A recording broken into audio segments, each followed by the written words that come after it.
അപ്പൊ എന്നത്തെയും പോലെ നമ്മുടെ ആദ്യത്തെ സെഗ്മെന്റ് ആ തിളച്ചു നിറയുന്ന വാർത്ത ആ റിപ്പോർട്ടിലേക്കാണ്. ആ സെഗ്മെന്റിലേക്ക് ഇലക്ഷൻ ഹോട്ട്.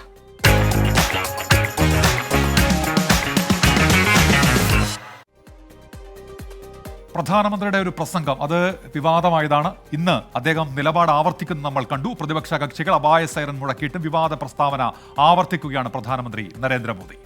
കോൺഗ്രസ് അധികാരത്തിലെത്തിയാൽ രാജ്യത്തെ വിഭവങ്ങളിൽ മുസ്ലിങ്ങൾക്ക് ആദ്യ പരിഗണന നൽകുമെന്ന പ്രസ്താവനയാണ് പ്രധാനമന്ത്രി ഇന്നും ആവർത്തിച്ചത്. ഇന്നലെ പ്രതികരിക്കാതിരുന്ന തെരഞ്ഞെടുപ്പ് കമ്മീഷൻ ദൃശ്യങ്ങളും ഉള്ളടക്കവും ഹാജരാക്കാൻ നിർദ്ദേശിച്ചിട്ടുണ്ട്. വിഷയം സുപ്രീം കോടതിയിൽ ഉന്നയിക്കാൻ ഒരുങ്ങുകയാണ് പ്രതിപക്ഷ കക്ഷികൾ.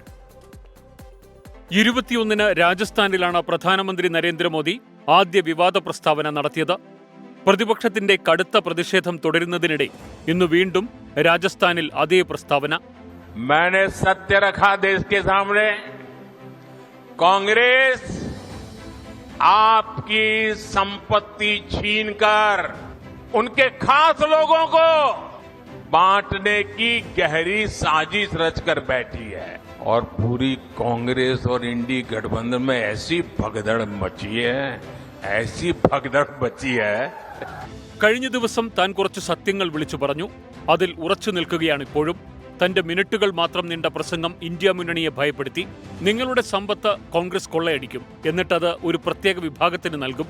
കോൺഗ്രസ് ഭരിക്കുന്ന കർണാടകയിൽ ഹനുമാൻ ചാലിസ കേൾക്കുന്നതുപോലും കോൺഗ്രസുകാർ വിലക്കിയെന്നും പ്രധാനമന്ത്രി. कांग्रेस के राज में अपनी आस्था का पालन करना भी मुश्किल हो जाता है और राजस्थान तो खुद इसका भुक्तभोगी रहा है। अब सीधी सीधी बात है, जब उनके पार्टी उनके सारे नेता प्रभु राम का मंदिर बने, प्रभु राम का प्राण प्रतिष्ठा का अवसर हो, मंदिर के लोग जाके रूबरू में आने के लिए निमंत्रण दे, सम्मान पूर्वक निमंत्रण दे और पब्लिकली उस निमंत्रण को ठुकरा दिया जाए तो उनके चेले चपाटे भी हनुमान चालीसा करने वालों को पीटेंगे कि नहीं पीट. പരാമർശത്തിൽ തെരഞ്ഞെടുപ്പ് കമ്മീഷൻ ഉൾപ്പെടെ ആയിരക്കണക്കിന് പരാതികളാണ് എത്തിയത്. 20,000-ലധികം പരാതികൾ തെരഞ്ഞെടുപ്പ് കമ്മീഷനിൽ മാത്രം എത്തിയിട്ടുണ്ട്. ആദ്യ ദിവസം പ്രതികരിക്കാതിരുന്ന തെരഞ്ഞെടുപ്പ് കമ്മീഷൻ ഇപ്പോൾ ഇടപെട്ടു. ദൃശ്യങ്ങൾ ഹാജരാക്കാനാണ് നിർദ്ദേശം. പ്രധാനമന്ത്രിയെ വെല്ലുവിളിച്ചുകൊണ്ടാണ് AICC അധ്യക്ഷൻ മല്ലികാർജുൻ ഖാർഗെ ഇന്ന് പ്രതികരിച്ചത്. Narendra Modi came to power on promise sabka saath sabka vikas, but he did not do sabka, he took sabka saath, he did not do vikas, but he did sabka satyanas. വിഷലിപ്തമായ വർഗീയ ധ്രുവീകരണത്തിനാണ് പ്രധാനമന്ത്രി ശ്രമിക്കുന്നതെന്ന് മുഖ്യമന്ത്രി പിണറായി വിജയൻ. മതവിഭാഗത്തെ കുറ്റപ്പെടുത്തുകയും പ്രത്യേക വിഭാഗത്തിന്റെ വികാരം കുത്തിയിളക്കത്തക്ക രീതിയിൽ വർഗീയ പ്രചരണം നടത്തുകയും ചെയ്തിരിക്കുന്നു. അങ്ങനെ നടത്തിയത് പ്രധാനമന്ത്രിയാണ്. പ്രധാനമന്ത്രി നരേന്ദ്രമോദിയുടെ കള്ളപ്രചാരണങ്ങൾ പൊളിയുമെന്ന് മുസ്ലിം ലീഗും പ്രതികരിച്ചു. നടത്തിയിരുന്ന തെറ്റായ പ്രചാരണങ്ങളായിരുന്നുവെന്ന് ആളൊക്കെ ബോധ്യപ്പെട്ടിട്ടുണ്ട്. അതെല്ലാം തന്നെ എന്തായിത്തീരും, നമുക്ക് അനുകൂലമായിട്ട് ഇവരെ കള്ളത്തരങ്ങൾ പൊളിഞ്ഞുകൊണ്ടിരിക്കുകയാണ്, നമുക്ക് അനുകൂലമായി മാറും. 2006-ൽ മൻമോഹൻ സിംഗ് പറഞ്ഞ ഒരു വാചകത്തിൽ നിന്ന് ആരംഭിച്ച വിവാദമാണ് 18 വർഷത്തിന് ശേഷം വീണ്ടും ചൂടുപിടിക്കുന്നത്. അന്ന് മൻമോഹൻ സിംഗ് പ്രസ്താവനയുടെ പൂർണ്ണരൂപം പ്രസിദ്ധീകരിക്കുകയും വിശദീകരണം നൽകുകയും ചെയ്തിരുന്നു. അതോടെ കെട്ടടങ്ങിയ വിവാദത്തിനാണ് ഇപ്പോൾ പ്രധാനമന്ത്രിയുടെ പ്രസ്താവനയോടെ വീണ്ടും തീപിടിച്ചിരിക്കുന്നത്. Election desk 24. അപ്പോൾ ഉന്മേഷ്, ആദ്യഘട്ടത്തിൽ ഈ പറയുന്നത് പോലെ മറ്റൊരു വിഷയമായിരുന്നു ഈ CAA ഒക്കെ മുൻനിർത്തിയുള്ള ഒരുപാട് പ്രചാരണ കോലാഹലങ്ങൾ കണ്ടു. പക്ഷേ പിന്നീട് ഇങ്ങോട്ട് പെട്ടെന്ന് അതിന്റെ മട്ടുമാറുന്നു. ഒരുപക്ഷെ കേരളത്തിലെ വിഷയം പോലും ദേശീയ വിഷയമായി പ്രധാനമന്ത്രി അവതരിപ്പിക്കുന്നത് നമ്മൾ കണ്ടു. മഹാരാഷ്ട്രയിൽ പോയി പിണറായി പോരൊക്കെ അവിടെ പറയുന്നത് കണ്ടു. അങ്ങനെ പല രീതിയിൽ പല ദിവസങ്ങളിലായി ഓരോ വിഷയങ്ങൾ വരുന്നു. എനിക്ക് തോന്നുന്നു ഈ രാജസ്ഥാനിലെ ഈ പറയുന്ന പ്രസംഗത്തിന് മുമ്പ് ജമ്മു കാശ്മീരിൽ പോയപ്പോൾ അവിടെ പോയി ഉധംപൂരിൽ സംസാരിച്ചപ്പോഴും ഇതേപോലെ, അതായത് ഈ ശ്രാവൺ മാസത്തിൽ ഹൈന്ദവ വിശ്വാസപ്രകാരം ഒരു പുണ്യമാസമാണ്. ആ മാസത്തിൽ രാഹുൽ ഗാന്ധി വ്രതമനുഷ്ഠിക്കാതെ മട്ടൻ കറി പാചകം ചെയ്തു, അത് വീഡിയോ ആക്കി. പ്രതിപക്ഷം ചോദിക്കുന്നത് രാഷ്ട്രീയമാണോ പ്രധാനമന്ത്രി സംസാരിക്കുന്നതോ മറ്റെന്തെങ്കിലും ആണെന്നുള്ള ചോദ്യം വരുന്നത് ഇത്തരം കാര്യങ്ങൾ സംസാരിക്കുമ്പോഴാണ്. തീർച്ചയായിട്ടും. അപ്പോൾ രാജസ്ഥാനിൽ എത്തുമ്പോൾ അതിനെ വേറൊരു തലത്തിലേക്ക് മാറ്റി. കോൺഗ്രസ് ഇങ്ങനെ മുമ്പ് പറഞ്ഞിട്ടുണ്ടെന്ന് പറയുന്നു. അങ്ങനെ അത് കള്ളം പ്രചരിപ്പിക്കുന്ന പ്രധാനമന്ത്രി എന്ന വിമർശനം പ്രതിപക്ഷത്തിന്റെ ഭാഗത്തുണ്ടാകുന്നു. അങ്ങനെ ആകെ ആ രംഗം ഒന്ന് ചൂടുപിടിച്ച് വരുന്നുണ്ട്. തീർച്ചയായും. നമ്മളപ്പോൾ അടുത്ത സെഗ്മെന്റിലേക്ക് കടക്കുകയാണ്. കാണാം വോട്ടിന്റെ വില.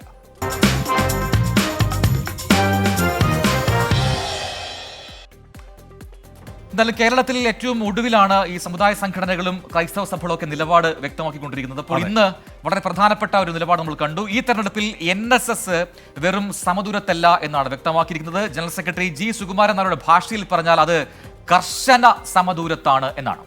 യാക്കോബായ സഭയുടെ നിലപാട് കഴിഞ്ഞ ദിവസം പുറത്തു വന്നതാണ്. ഓർത്തഡോക്സ് സഭ ഇപ്പോൾ അത് എന്താണെന്ന് വ്യക്തമാക്കുന്നുണ്ട്. അവരുടെ നിലപാട് അതും സമദൂരമാണ്. പക്ഷേ അതുമായി ബന്ധപ്പെട്ടും നിരവധി വ്യാഖ്യാനങ്ങളുണ്ട്.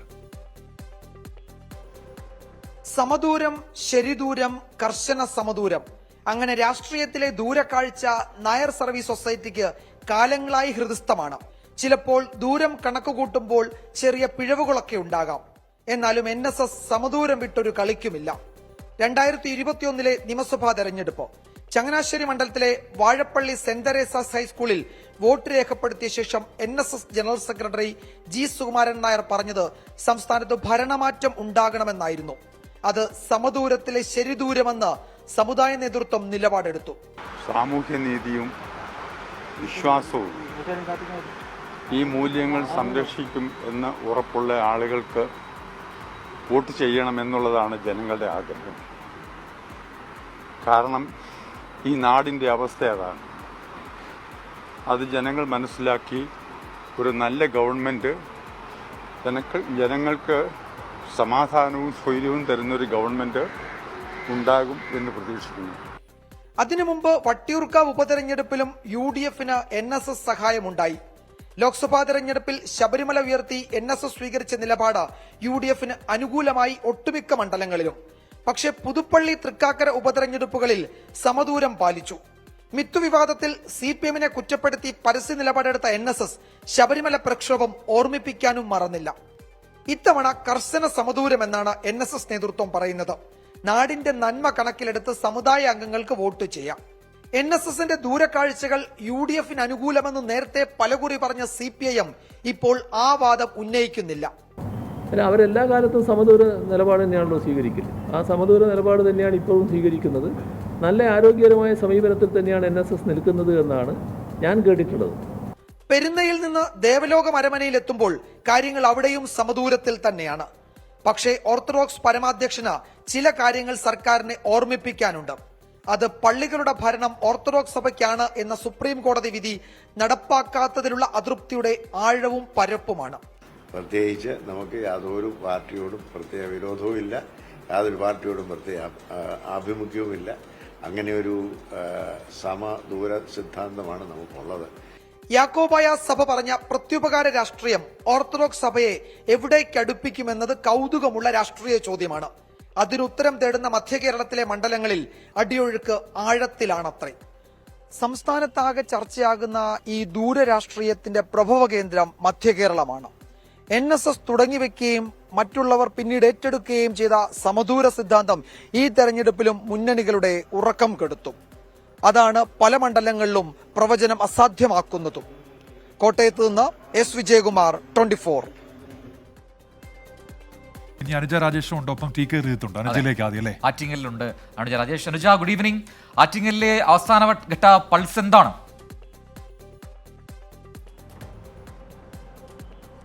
Good evening ഉന്മേഷൻ. പ്രജിൻ, ഈ ഇടത് കോട്ടയാണ് ആറ്റിങ്ങൽ. കഴിഞ്ഞ തവണ കൈവിട്ടു പോയി. ഇതിനു മുൻപ് ചിറയൻകീഴായിരുന്ന സമയത്തുമൊക്കെ കൈവിട്ടു പോയിട്ടുണ്ട്. പക്ഷെ 91 മുതൽ സുശീല ഗോപാലൻ ജയിച്ചു. അതിനുശേഷം ഈ കഴിഞ്ഞ 2019 വരെ അത് ഇടതിനൊപ്പം നിന്നു. അങ്ങനെ ഇടത് കോട്ട എന്ന് വിശേഷിപ്പിക്കപ്പെടുന്ന ഈ പറയുന്ന ആറ്റിങ്ങലിൽ ഏറ്റവും കടുത്ത പോരാട്ടം നടക്കുന്നു എന്നുള്ളതാണ്. 3 മുന്നണികളും തമ്മിലുള്ള കടുത്ത പോരാട്ടം. ഇന്നിപ്പോൾ നമ്മൾ വിവിധ ഇടങ്ങളിലൂടെ സഞ്ചരിച്ചിരുന്നു. വക്കം, അതുപോലെ തന്നെ കാട്ടുംപുറം, മലയിൻ കീഴ് തുടങ്ങിയ ഇടങ്ങളിലൂടെയൊക്കെ നമ്മൾ സഞ്ചരിക്കുമ്പോൾ കാണാൻ കഴിയുന്നത് ആവേശകരമായൊരു പ്രചാരണം. അതിൻ്റെ അന്ത്യത്തിലേക്ക് അടുക്കുമ്പോൾ അത് ആവേശത്തിലേക്ക് മാറിയിരിക്കുന്നു എന്നുള്ളതാണ്. ഈ ചൂടിനെ ഒന്നും വകവയ്ക്കാതെ സ്ഥാനാർത്ഥികൾ ചില സമയത്തൊക്കെ എത്തുമ്പോൾ കുറച്ച് വൈകുന്നുണ്ട് എങ്കിൽ പോലും വലിയ ആവേശത്തിൽ നമ്മൾ 3 സ്ഥാനാർത്ഥികളും സംസാരിക്കുകയും ചെയ്തു. അപ്പോൾ ഈ 3 സ്ഥാനാർത്ഥികളും ഒരേപോലെ ശുഭപ്രതീക്ഷ വച്ച് പുലർത്തുന്നുണ്ട് എന്നതാണ്. ഇവിടെ മത്സരിക്കുന്നത് സിറ്റിംഗ് MP-യും കേന്ദ്രമന്ത്രിയും MLA-യും തമ്മിലാണ് എന്നുള്ളത് ഇത് ദേശീയ ശ്രദ്ധ കൂടി നേടുന്ന മണ്ഡലമാക്കി ആറ്റിങ്ങലിനെ മാറ്റുകയാണ്. ഇവിടെ എല്ലാ വിഷയങ്ങളുമുണ്ട്. കേരളത്തിൽ നമുക്കറിയാവുന്നതുപോലെ മലയാളികളൊക്കെ വളരെ പ്രബുദ്ധരാണ്. അവർ എല്ലാ വിഷയങ്ങളെക്കുറിച്ചും അപ് ടു ഡേറ്റുമാണ്. അപ്പോൾ ഇതിനു മുൻപ് ഡിബേറ്റ് നടത്താൻ ആറ്റിങ്ങലിൽ എത്തിയപ്പോഴും എനിക്ക് മനസ്സിലാക്കാൻ കഴിയുന്ന എല്ലാ വിഷയങ്ങളെക്കുറിച്ചും ഇവർ സംസാരിക്കുന്നുണ്ട് ഇവിടുത്തെ വോട്ടേഴ്സ് എന്നുള്ളതാണ്. അപ്പോൾ ഈ കാര്യങ്ങൾ ഇതിൽ ഏറ്റവും പ്രധാനമായി ഇന്ന് നമ്മൾ സംസാരിക്കുമ്പോൾ 3 സ്ഥാനാർത്ഥികളും വികസനം എന്നുള്ളത് വളരെ പ്രധാനപ്പെട്ട ഒരു വിഷയമായി പറയുന്നു. ആറ്റിങ്ങലിൽ ബൈപ്പാസ് ഉൾപ്പെടെയുള്ള കാര്യങ്ങളെക്കുറിച്ച് എടുത്തു പറയുന്നു. അത് 3 മുന്നണികളും അവകാശവാദം ഒരേപോലെ ഉന്നയിക്കുകയാണ്. അടൂർ പ്രകാശ് കഴിഞ്ഞ 5 വർഷം ഒരു വികസനവും നടത്തിയിട്ടില്ല. ഒരു വികസന രേഖ പുറത്തിറക്കിയിട്ടുണ്ട്. അത് പച്ചക്കള്ളമാണ് എന്ന് നമ്മളോട് ജോയ് പറയുന്നു. ഒപ്പം കള്ളവോട്ട്, ഇരട്ട വോട്ട് ആരോപണങ്ങൾ അതെല്ലാം അടൂർ പ്രകാശ് ഉന്നയിക്കുമ്പോൾ അതെല്ലാം പരാജയ ഭീതി പൂണ്ടാണ് എന്നാണ് നമ്മളോട് ഇന്ന് വി ജോയ് പറഞ്ഞത്. പക്ഷേ അതിനെല്ലാം മറുപടി അടൂർ പ്രകാശ് നൽകുന്നുണ്ട്. കോടതി ഉത്തരവ് വരുമ്പോൾ അതിൻ്റെ വിശദാംശങ്ങൾ കാണിച്ചു തരാമെന്ന് പറയുന്നു. കഴിഞ്ഞ തവണ ഉന്നയിച്ചതാണ്, അത് തെളിഞ്ഞതുമാണ് തൻ്റെ ആരോപണം. പിന്നെ വികസനം എന്നുള്ളതിന് ജനം ഇക്കുറി കൃത്യമായി തന്നെ മറുപടി നൽകുമെന്നുള്ള ശുഭപ്രതീക്ഷ അദ്ദേഹവും പങ്കുവയ്ക്കുമ്പോൾ വി മുരളീധരൻ പറയുന്നത് അദ്ദേഹം വന്ദേ ഭാരത് പോലെയൊക്കെയുള്ള ചില കാര്യങ്ങൾ എടുത്തു പറഞ്ഞുകൊണ്ട് നരേന്ദ്രമോദി കേരളത്തിന് എന്തൊക്കെ നൽകിയിട്ടുണ്ടോ അതിൻ്റെ ഒരു പങ്ക് തനിക്കും അവകാശപ്പെട്ടതാണ്.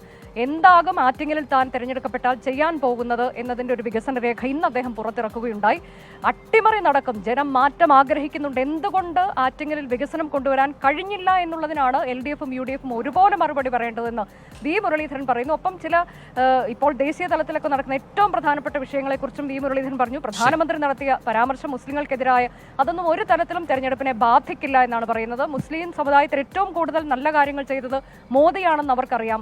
അപ്പോൾ ഇത് തെറ്റിദ്ധാരണ പരത്താനുള്ളതാണ്. അതുപോലെ UDF-ഉം LDF-ഉം തമ്മിൽ ഇവിടെ ഒരു അഡ്ജസ്റ്റ്മെന്റ് ഉണ്ട് എന്നൊക്കെയുള്ള കാര്യങ്ങൾ അദ്ദേഹം പറയുന്നത്. ഏതായാലും ചർച്ചകൾ ഈ നിലയ്ക്കാണ് ഇപ്പോൾ മണ്ഡലത്തിൽ ആറ്റിങ്ങലിൽ നടക്കുന്നത് എന്നാണ് അനുജ രാജേഷ് പറയുന്നത്. TK റിജിത്തിലേക്കാണ് ആലപ്പുഴയിൽ നിന്ന് TK റിജിത്ത് ചേരുന്നത്. പ്രതി ചോദിക്കോ, ഞാൻ ചോദിക്കണോ? ചോദിച്ചോളൂ. റിജിത്ത്, ഇന്ന് രാവിലെ മുതൽ അവിടെ ഉണ്ടായിരുന്നല്ലോ. എന്താണ് ഈ അതിന്റെ ഒരു അടിത്തട്ടിൽ എന്തൊക്കെ കാര്യങ്ങൾ നടക്കുന്നു ഇപ്പോൾ എന്നാണ് മനസ്സിലാക്കാൻ കഴിയുന്നത്? ശക്തമായ പ്രചാരണമാണല്ലോ മുന്നണികൾ നടത്തിയത്. റിജിത്ത്, അവിടെ തീർച്ചയായും ഉന്മേഷ് പ്രജൻ, വലിയ രീതിയിലുള്ള ഒരു പോരാട്ടം, ശക്തമായ ഒരു പോരാട്ടം ഈ മണ്ഡലത്തിൽ നടക്കുന്നുണ്ട് എന്ന് വ്യക്തമാക്കുന്ന തരത്തിലുള്ള പ്രതികരണങ്ങളാണ് ഇന്ന് മണ്ഡലത്തിലുടനീളം സഞ്ചരിക്കുമ്പോൾ നമുക്ക് ലഭിച്ചത്, അതുപോലെ കാണാൻ കഴിഞ്ഞത്. സമീപകാലത്തുള്ള വിവാദ വിഷയങ്ങൾ, അതുപോലെ തന്നെ ഇന്ന് ഏറ്റവും ഒടുവിലായി പുറത്തു വന്ന വിവാദ ദല്ലാൽ നന്ദകുമാറിന്റെ വെളിപ്പെടുത്തൽ, അതിനുള്ള ശോഭാ സുരേന്ദ്രനെ കടന്നാക്രമിച്ചുകൊണ്ടുള്ള ശോഭാ സുരേന്ദ്രന്റെ മറുപടി, ഇതൊക്കെ ഏറ്റവും ഒടുവിലായി തെരഞ്ഞെടുപ്പ് രംഗത്ത് ആലപ്പുഴയിലെ തെരഞ്ഞെടുപ്പ് പ്രചാരണത്തിൽ സജീവ ചർച്ചയാകുന്നുണ്ട് എന്നുള്ള കാര്യത്തിൽ യാതൊരു തർക്കവുമില്ല. ഈ രാത്രിയിലും ഈ നഗരത്തിലുടനീളം പ്രചാരണ വാഹനങ്ങൾ കടന്നു പോകുന്നത് നമുക്ക് കാണാം, പ്രചാരണ റാലികൾ കടന്നു പോകുന്നത് നമുക്ക് കാണാം. രാവിലെ 3 സ്ഥാനാർത്ഥികളെയും NDA-യുടെയും LDF-ന്റെയും UDF-ന്റെയും സ്ഥാനാർത്ഥികളോട് നമ്മൾ സംസാരിച്ചിരുന്നു. അവരുടെ പ്രതികരണങ്ങൾ തേടിയിരുന്നു. തികഞ്ഞ ആത്മവിശ്വാസം അവർ പ്രകടിപ്പിക്കുന്നുണ്ട്. AM ആരിഫ് പറയുന്നു, കഴിഞ്ഞ തവണ ലഭിച്ച 10,000-ലധികം വോട്ടിനേക്കാൾ ഇരട്ടിയിലധികം ഭൂരിപക്ഷം ഇത്തവണ തനിക്ക് ലഭിക്കും എന്നുള്ള കാര്യം ഉറപ്പായും അദ്ദേഹം ആത്മവിശ്വാസം പ്രകടിപ്പിക്കുന്നുണ്ട്. പക്ഷേ കാര്യങ്ങൾ അത്ര എളുപ്പമായിരിക്കില്ല എന്നുള്ളതാണ് നമുക്ക് മണ്ഡലത്തിൽ നിന്ന് വ്യക്തമാകുന്നത്. കാരണം KC വേണുഗോപാലിനെയാണ് UDF കളത്തിലിറക്കിയിരിക്കുന്നത്. KC പറയുന്നു, തന്റെ ഹൃദയമാണ് ഈ മണ്ഡലം, തന്നെ കൈവിടില്ല ഈ മണ്ഡലം എന്ന് ഉറച്ചു വിശ്വസിക്കുന്നുണ്ട് KC വേണുഗോപാൽ. KC വേണുഗോപാലിന്റെ വരവോടുകൂടി സംഘടനാ സംവിധാനത്തെ പൂർണ്ണമായി ചലിപ്പിക്കാൻ കഴിഞ്ഞിട്ടുണ്ട് എന്നുള്ള ആത്മവിശ്വാസം UDF ക്യാമ്പ് വെച്ചു പുലർത്തുന്നത് നമ്മൾ കണ്ടു. മുഖ്യമന്ത്രിക്കെതിരെ കടന്നാക്രമിച്ചുകൊണ്ടുള്ള പ്രതികരണം PV അൻവർ വിഷയത്തിലടക്കം, അതുപോലെ രാഹുൽ ഗാന്ധിക്കെതിരായ വിമർശനത്തിലടക്കം KC വേണുഗോപാലിന്റെ ഭാഗത്ത് നിന്ന് ഉണ്ടാവുന്നത് നമ്മൾ കണ്ടു. NDA ക്യാമ്പും വലിയ പ്രതീക്ഷയിൽ തന്നെയാണ്. ശോഭാ സുരേന്ദ്രനെയാണ് ഇറക്കിയിരിക്കുന്നത്. ഇത്തവണ ഏറ്റവും മികച്ച സ്ഥാനാർത്ഥിയെ തന്നെ കളത്തിലിറക്കി വോട്ട് ശതമാനം ഉയർത്താം, വിജയം കൈവരിക്കാം എന്നൊരു ആത്മവിശ്വാസം അവർ പ്രകടിപ്പിക്കുന്നുണ്ട്. ശോഭാ സുരേന്ദ്രൻ ലഭിക്കുന്ന വോട്ടുകൾ അതെന്തായാലും മറ്റ് രണ്ടുപേരുടെയും വിജയ സാധ്യതയുമായി ബന്ധപ്പെട്ടതുകൂടിയാണ്, അത് പ്രധാനവുമാണ്. എന്തായാലും NDA ക്യാമ്പും തികഞ്ഞ ആത്മവിശ്വാസം പ്രകടിപ്പിക്കുന്നുണ്ട്. മണ്ഡലത്തിലുടനീളം സഞ്ചരിക്കുമ്പോൾ സമീപകാലത്ത് നമ്മൾ ചർച്ച ചെയ്ത എല്ലാ വിവാദ വിഷയങ്ങളിലൂടെയും വോട്ടർമാർ കടന്നുപോകുന്നുണ്ട്. അതിൽ കൃത്യമായ അഭിപ്രായം അവർ രേഖപ്പെടുത്തുന്നുണ്ട്. ആർക്ക് വോട്ട് ചെയ്യണം എന്നുള്ള കാര്യം തങ്ങൾ തീരുമാനിച്ചു കഴിഞ്ഞിട്ടുണ്ട് എന്ന് വ്യക്തമാക്കുന്ന തരത്തിലുള്ള പ്രതികരണങ്ങളാണ് വന്നത്. മണ്ഡലത്തിന്റെ ചരിത്രം നമ്മൾ പരിശോധിക്കുമ്പോൾ നമുക്കറിയാം, ആലപ്പുഴ മണ്ഡലത്തിന് ഒരു പ്രത്യേകതയുണ്ട്. കഴിഞ്ഞ തവണ UDF-ന്റെ തരംഗത്തിൽ 19 സീറ്റുകളും UDF-നൊപ്പം പോയപ്പോൾ LDF-ന്റെ അഭിമാനം കാത്തുകൊണ്ട് LDF-നൊപ്പം നിന്ന ഏക മണ്ഡലം, കാനിലൊരു തരി എന്ന വിശേഷണത്തോടുകൂടി പാർലമെന്റിലേക്ക് പോയ AM ആരിഫിനെ നമ്മൾ കണ്ടു. ഇത്തവണ പക്ഷേ ആ വിജയം ആവർത്തിക്കാൻ കഴിയുമോ എന്നുള്ളതാണ് പ്രധാനപ്പെട്ട ചോദ്യം. കാരണം KC വേണുഗോപാലിനെ കളത്തിലിറക്കിയിട്ടുണ്ട് UDF. UDF, അതുപോലെ ശോഭാ സുരേന്ദ്രൻ എന്ന കരുത്തിയായ സ്ഥാനാർത്ഥിയെ NDAയും കളത്തിലിറക്കിയിട്ടുണ്ട്. എങ്കിലും പ്രചാരണത്തിൽ ഒരു മുന്നണികളും പിന്നിലല്ല. എല്ലാവരെയും വമ്പന്മാരെ വാഴ്ത്തിയ വമ്പന്മാരെ വീഴ്ത്തിയ മണ്ഡലത്തിൽ ആർക്കൊപ്പം ജനങ്ങൾ നിൽക്കും എന്നറിയാൻ ഇനി വോട്ടെടുപ്പിലേക്ക് കാര്യങ്ങൾ പോകാൻ വളരെ കുറച്ച് മണിക്കൂറുകൾ മാത്രമാണ് ഇനി ബാക്കിയുള്ളത്. അതിന്റെ പ്രചാരണത്തിന്റെ അവസാന ഘട്ടത്തിൽ വലിയ ആവേശം മണ്ഡലത്തിലുടനീളം ഓരോ ഉൾപ്രദേശങ്ങളിലേക്കും നമ്മൾ കടന്നു ചെല്ലുമ്പോൾ, ഓരോ മേഖലയിലേക്കും സഞ്ചരിക്കുമ്പോഴൊക്കെ ഓരോ മൂലയിലും അത് മനസ്സിലാവുന്നുണ്ട്. റീജത്ത്, എന്തായാലും ഉന്മേഷം എനിക്ക് തോന്നുന്നത് ഇന്നിപ്പോൾ ഇതൊരു ട്രെയിലർ മാത്രമാണ്. കുട്ടിക്കലാശത്തിന്റെ ഏറ്റവും പാരമ്പര്യത്തിലേക്ക് നാളെ നമുക്ക് കാണാം. ഒരുപാട് രസക്കാഴ്ചകളും സസ്പെൻസുകളും അതിലുണ്ടാകുമെന്ന കാര്യം വ്യക്തവുമാണ്. ഇനി വേരുകൾ അല്ലേ? അതെ, ജനപ്രിയ സെഗ്മെന്റാണ് വേരുകൾ.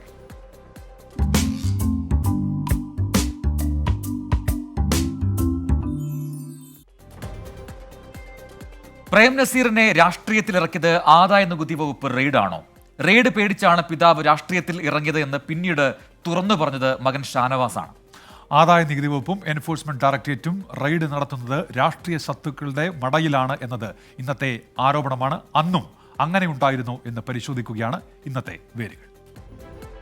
പ്രേം നസീറിനെ കോൺഗ്രസിൽ ചേരാൻ നിർബന്ധിച്ച് ആദ്യം സമീപിച്ചത് കെ കരുണാകരൻ. 1983 MGR തമിഴ്നാട്ടിൽ പ്രതാപത്തിൽ വാണ കാലത്താണ് നീക്കം. പ്രേം നസീർ കേരളത്തിൽ സ്വന്തം പാർട്ടി ഉണ്ടാക്കും എന്ന് സിനിമാ മാസികകളിൽ അഭ്യൂഹങ്ങൾ വന്നിരുന്ന സമയമായിരുന്നു. പ്രേം നസീർ സ്വന്തം പാർട്ടി ഉണ്ടാക്കുന്നത് തടയുക എന്ന ലക്ഷ്യത്തിൽ ഇന്ദിരാഗാന്ധി തന്നെ നേരിട്ട് വിളിച്ചു. 1983 ഡിസംബറിലായിരുന്നു ഇന്ദിരാഗാന്ധി പ്രേം നസീറിനെ വിളിച്ചത്.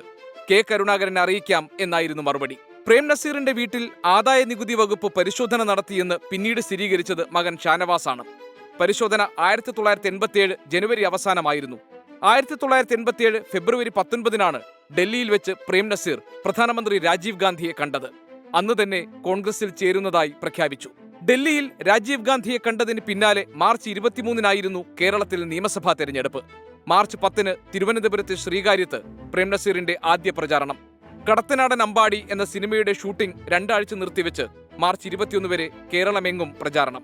1984 മുതൽ ചിറയൻകീഴിൽ നിന്നുള്ള ലോക്സഭാംഗം നസീറിന്റെ സഹോദരി ഭർത്താവായ തലേക്കുന്നിൽ ബഷീറായിരുന്നു. ബഷീറിന് പകരം നസീറിനെ മത്സരിപ്പിക്കാൻ കെ കരുണാകരൻ നിർദ്ദേശം വെച്ചു എന്നായിരുന്നു അന്നത്തെ റിപ്പോർട്ടുകൾ. എന്നാൽ തെരഞ്ഞെടുപ്പിന് മാസങ്ങൾക്ക് മുൻപ് 1989 ജനുവരി 16 നസീർ അന്തരിച്ചു. തലേക്കുന്നിൽ ബഷീർ തന്നെ 1989 ചിറയൻകീഴിൽ നിന്ന് ജയിക്കുകയും ചെയ്തു.